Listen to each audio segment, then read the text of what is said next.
Good morning everyone, welcome to police वाला classes. Daily current affairs की quiz में आज हम देखने वाले हैं 7 अक्टूबर के कुछ इंपॉर्टेंट करंट अफेयर्स जो कि आपके एग्जाम्स के लिए बहुत ज़्यादा इंपॉर्टेंट होने वाले हैं। लेकिन हमारी वीडियो को जैसे हम हमेशा शुरुआत करते हैं एक पॉजिटिव कोट के साथ, तो आज भी हमारी स्क्रीन पर एक पॉजिटिव कोट आपको नज़र आ रहा है जो कहता है खुद को इतना कमज़ोर मत होने दो कि तुम्हें किसी के एहसान की ज़रूरत हो। बिल्कुल आपको अपनी पर्सनैलिटी को इस तरीके से डेवलप करना है कि आपको किसी के एहसान की ज़रूरत ना हो। आपकी पर्सनैलिटी काफ़ी स्ट्रॉन्ग और डिटरमिन होनी चाहिए जिससे आप सक्षम हो अपनी सक्सेस को पाने में।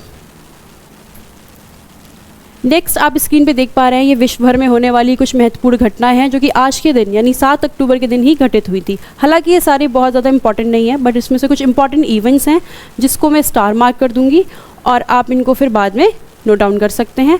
बाकी ये जो PDF है हमारे टेलीग्राम चैनल पर आपको अपलोड करा दी जाएगी जहाँ से आप इसका देख सकते हैं।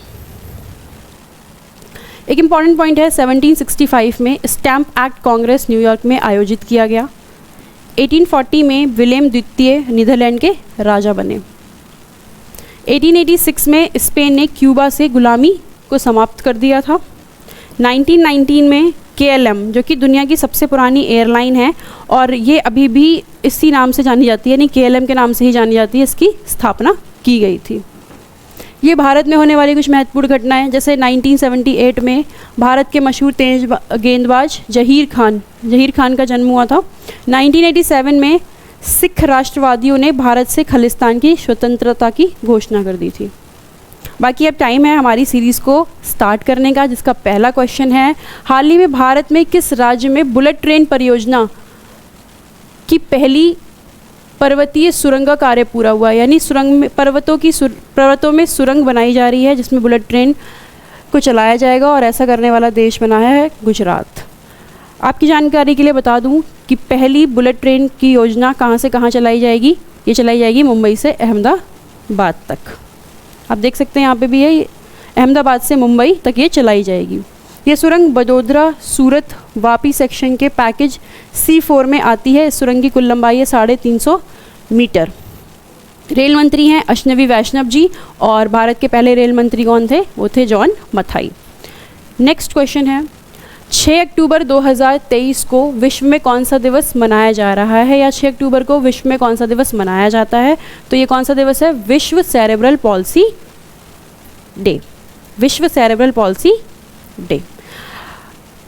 सेरेब्रल पॉल्सी एक न्यूरोलॉजिकल रोग है जो कि बच्चों में जन्म से ही देखने को मिलती है, जैसे कि आप इस फोटो में देख सकते हैं। इस दिन का मेन उद्देश्य यही है कि इस रोग के बारे में जागरूकता फैलाई जाए, ज़्यादा से ज़्यादा लोगों को जागरूक किया जाए। इस बार की इसकी थीम रही थी टुगेदर स्ट्रॉन्गर। ये थीम काफ़ी इम्पॉर्टेंट है तो आप इसको ज़रूर से ज़रूर याद रखें। नेक्स्ट क्वेश्चन है हाल ही में किस राज्य सरकार ने 5 मूल निवासी मुस्लिम समुदायों के सामाजिक आर्थिक मूल्यांकन की प्रक्रिया को सैद्धांतिक मंजूरी दी है? तो ऐसा करने वाला कौन सा राज्य बना है? ये किया है असम की राज्य सरकार ने। बात हो रही है यहाँ असम की, तो असम के मुख्यमंत्री कौन है? हेमंत विश्वा शर्मा। हेमंत विश्वा शर्मा। तो असम ने यहाँ 5 मुस्लिम समुदायों के सामाजिक आर्थिक मूल्यांकन की प्रक्रिया को मंजूरी दे दी है और ये कौन से समुदाय हैं? गिरिया, मौर्या, देशी, सैयद और झोला।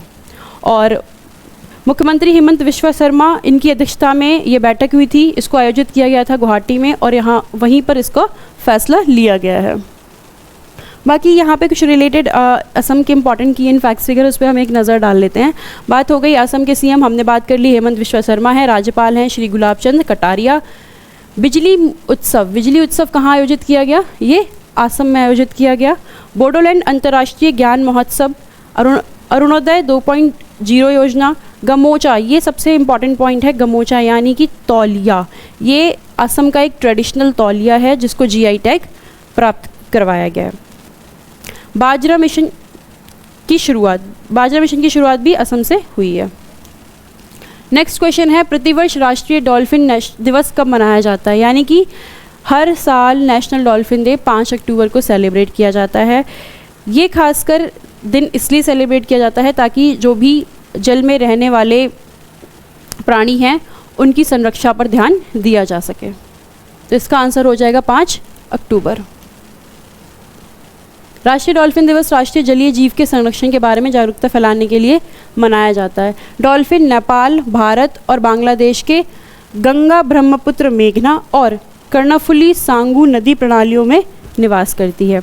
बिहार सरकार ने 2010 में केंद्र सरकार से यह मांग की थी कि गंगेस डॉल्फिन को राष्ट्रीय जलीय जीव घोषित कर दिया जाए। बाकी कुछ यहाँ पे इंपॉर्टेंट पॉइंट्स हैं। डॉल्फिन का वैज्ञानिक नाम है प्लेनिस्टा गैंगेटिक। बिहार में विक्रमशिला गंगा डॉल्फिन अभ्यारण्य स्थापित किया गया है। This is the most important point, इसको आप जरूर याद रखिए। 2023 में इसका दूसरा संस्करण मनाया गया। नेक्स्ट है, हाल ही में हिंदुस्तान एरोनॉटिक्स लिमिटेड ने भारतीय वायुसेना को किस लड़ाकू विमान का एक 2 सीटों वाला संस्करण सौंपा है? तो HAL यानी कि हिंदुस्तान एरोनॉटिक्स लिमिटेड ने किस विमान को सौंपा है? LCA तेजस को। LCA तेजस हमारे भारत में ही बनाया गया है। ये एक स्वदेशी तकनीकी से बनाया गया लड़ाकू विमान है। बात करें हिंदुस्तान एरोनॉटिक्स लिमिटेड की, तो इसका मुख्यालय है बेंगलुरु में। अध्यक्ष हैं PV देशमुख और इसकी स्थापना हुई थी 22 दिसंबर 1940 को। नेक्स्ट है, हाल ही में प्रधानमंत्री नरेंद्र मोदी ने राजस्थान के किस जिले में करीब 5,000 रुपये का विकास परियोजना का शिलान्यास किया है? तो ये शिलान्यास किया है राजस्थान के जोधपुर ज़िले में, जिसके तहत बहुत सारी फैसिलिटीज़ प्रोवाइड करी जाएंगी, जैसे अखिल भारतीय आयुर्विज्ञान संस्थान बनाया जाएगा। जोधपुर में 350 बिस्तर वाला ट्रामा सेंटर बनाया जाएगा। क्रिटिकल केयर हॉस्पिटल ब्लॉक तैयार किया जाएगा। प्रधानमंत्री आयुष्मान भारत स्वास्थ्य अवसंरचना मिशन के तहत पूरे राजस्थान में विकसित किए जाने वाले 7 क्रिटिकल केयर ब्लॉक की आधारशिला भी रखी गई है। इसके साथ ही प्रधानमंत्री मोदी ने वहाँ 2 नई ट्रेनों को हरी झंडी भी दिखाई। नेक्स्ट, हाल ही में भारत के पहले सोलर रूफ साइकिलिंग ट्रैक का उद्घाटन कहाँ किया गया है? ये दरअसल हैदराबाद में बनाया गया है। आप इस पिक्चर में यहाँ पर देख सकते हैं, ये साइकिलिंग रूफ सोलर पैनल है, यानी कि ऊपर यहाँ पे 16,000 के करीब सोलर पैनल्स लगाए गए हैं, जिसके नीचे आप साइकिलिंग भी कर सकते हैं, साइकिलिंग का पूरा आनंद उठा सकते हैं। साथ में ये जो 16,000 सोलर पैनल्स हैं, ये 16 मेगावाट की बिजली का उत्पादन करेंगे। 16 मेगावाट की बिजली का उत्पादन करेंगे, जिसकी मदद से 32,000 स्ट्रीट लाइट जलाई जा सकती हैं। हैदराबाद में सोलर रूफ पैनल जो लगाया गया है, इसके दोहरे फ़ायदे हैं। पहला तो ये है कि हैदराबाद में लगने वाले सोलर पैनल से कार्बन एमिशन काफ़ी कम हो जाएगा। दूसरी चीज़, विश्व भर में भारत का एक ऊंचा स्थान देखा जा सकता है। नेक्स्ट क्वेश्चन, ट्रैक की लंबाई 23 किलोमीटर है। बाकी ये अपनी तरह का विश्व का दूसरा ट्रैक है, जिसका नाम दिया गया है हेल्थ वे। ये सबसे इंपॉर्टेंट पॉइंट है, इसको नाम दिया गया है हेल्थ वे साइकिलिंग ट्रैक। अगर ये अपनी तरह का दूसरा है तो पहला ऑब्वियस है बना होगा, जो कि बना है दक्षिण कोरिया में। नेक्स्ट है, हाल ही में चौथे EMRS। EMRS की फुल फॉर्म है एकलव्य मॉडल रेजिडेंशियल स्कूल, जो कि न्यूज़ में काफ़ी ज़्यादा इस टाइम चर्चा में चल रहा है। तो EMRS सांस्कृतिक साहित्य कला उत्सव 2023 अभी हाल में सेलिब्रेट किया गया। इसका उद्घाटन किसने किया है? ये किया है अर्जुन मुंडा जी ने, जो कि हमारे ट्राइबल मिनिस्टर हैं। इस उत्सव के तहत जो ट्राइबल्स हैं वो अपनी कला को प्रदर्शित करते हैं। जैसे यहाँ पे देख पा रहे हैं आप कि उनकी जो परंपराएं हैं और जो संस्कृति है, हमें उनको भी जानने का अवसर प्रदान होता है। इसका आयोजन 3 से 6 अक्टूबर के बीच किया गया देहरादून में। ये चौथा संस्करण था। 22 राज्यों के 2000 से अधिक आदिवासी छात्र यहाँ पर प्रदर्शन करेंगे या फिर उन्होंने प्रदर्शन किया। एक भारत श्रेष्ठ भारत की कल्पना को साकार करने का उद्देश्य है, यानी इस उत्सव को सेलिब्रेट करने का एक मेन पर्पस ये है कि एक भारत श्रेष्ठ भारत, जो कि प्रधानमंत्री नरेंद्र मोदी ने 2015 में लेकर आए थे, इसको साकार करने में ये काफ़ी मदद करेगा। उत्तराखंड के CM है पुष्कर धामी, गवर्नर है जनरल गुरमीत सिंह। नेक्स्ट, हाल ही में PM स्वनिधि योजना ने कितने लाख स्ट्रीट वेंडर्स को कवर करने का लक्ष्य हासिल किया है? बात हो रही है यहाँ पीएम स्वनिधि स्कीम की। पीएम स्वनिधि स्कीम को कोविड-19 के दौरान शुरू किया गया था, यानी इसकी शुरुआत की गई थी 1 जून 2020 को। इसके तहत जो भी छोटे व्यापारी हैं, जो भी रेहड़ी पटरी पर ठेला लगाते हैं, उनकी मदद करनी थी। उनको कम इंटरेस्ट पर ज़्यादा लोन प्रोवाइड करने का इसका एम था। और हाल में ही इसने कितने को कवर कर लिया है? 50 लाख स्ट्रीट वेंडर्स को कवर कर लिया है। 1 वर्ष के लिए आसान किश्तों पर यहाँ पर ऋण दिया जाता है। अगर ऋण पहले ही टाइम से चुका दिया जाता है तो और भी फैसिलिटीज़ उन्हें प्रोवाइड कराई जाती है। हाल ही में उत्तराखंड में होने वाले 6ठे विश्व आपदा प्रबंधन सम्मेलन के ब्रांड एम्बेसडर कौन बने हैं? तो यहाँ पे बने हैं अमिताभ बच्चन। बात हो रही है उत्तराखंड की, तो उत्तराखंड से रिलेटेड हम कुछ इंपॉर्टेंट फिगर्स देखते हैं। जैसे यहाँ पे कौशल उन्नयन रोजगार योजना की शुरुआत की गई, लखपति दीदी मेला का शुभारंभ किया गया। लखपति दीदी मेला कई बार क्वेश्चन पूछा भी जा चुका है एग्जाम्स में और आगे भी पूछने की संभावना है। स्पोर्ट्स यूनिवर्सिटी की स्थापना यहाँ की कराई गई। संपन्न रक्तदान अमृत महोत्सव में उत्तराखंड का दूसरा स्थान रहा। नकल विरोधी कानून उत्तराखंड में पारित हुआ। इसका आयोजन 28 नवंबर से 1 दिसंबर तक होने वाला है। आगे देहरादून में होगा। उसका उद्देश्य हिमालय पारिस्थितिकी तंत्र और समुदायों पर ध्यान केंद्रित करते हुए जलवायु परिवर्तन और आपदा प्रबंधन, यानी कि क्लाइमेट चेंज और डिज़ास्टर मैनेजमेंट को जो चुनौतियां देते हैं उनका समाधान करना है। उन फैक्टर्स पर हमको ध्यान देना है। नेक्स्ट है, हाल ही में भारत और किस देश के बीच संयुक्त अभ्यास संप्रति 11th मेघालय में शुरू हुआ है? तो भारत अक्सर ये मिलिट्री एक्सरसाइज अलग अलग देशों के साथ कंडक्ट कराता रहता है। उसमें से ही एक इम्पॉर्टेंट एक्सरसाइज है संप्रति 9, जो कि हाल ही में मेघालय में हुई है और ये भारत और बांग्लादेश के बीच में की जाती है। इसकी शुरुआत हुई थी 2009 में असम के जोरहाट से। ये इसका 11वां संस्करण था 2023 का। 3 से 14 अक्टूबर के मध्य इसको कंडक्ट कराया जा रहा है मेघालय के उमरोई में। इसका उद्देश्य है भारत और बांग्लादेश के बीच रक्षा सहयोग, गहरे द्विपक्षीय संबंधों और सांस्कृतिक समझ को बढ़ावा देने के लिए। बाकी भारत और भी कई सारी इंपॉर्टेंट मिलिट्री एक्सरसाइज करता है जो कि एग्जाम्स में अक्सर पूछे जाते हैं। तो यहाँ पे मैं आपके सामने लेकर आई हूँ कुछ इंपॉर्टेंट मिलिट्री एक्सरसाइजेस जो कि भारत कंडक्ट करता है अमेरिका के साथ। अमेरिका के साथ भारत ने कंडक्ट करता है ब्रज प्रहार, युद्ध अभ्यास और अभ्यास तर्कश। फ्रांस के साथ भारत करता है गरुण और वरुण एक्सरसाइज। जापान के साथ धर्मा गार्जियन और ब्रिटेन के साथ अजय वॉरियर और इंद्रधनुष। ये काफ़ी इंपॉर्टेंट स्लाइड है, इसे आप अपने नोट्स में ज़रूर ऐड ऑन कर लें। नेक्स्ट, हाल ही में अनाथ बच्चों के लिए योजना बनाने वाला पहला राज्य कौन बन गया है?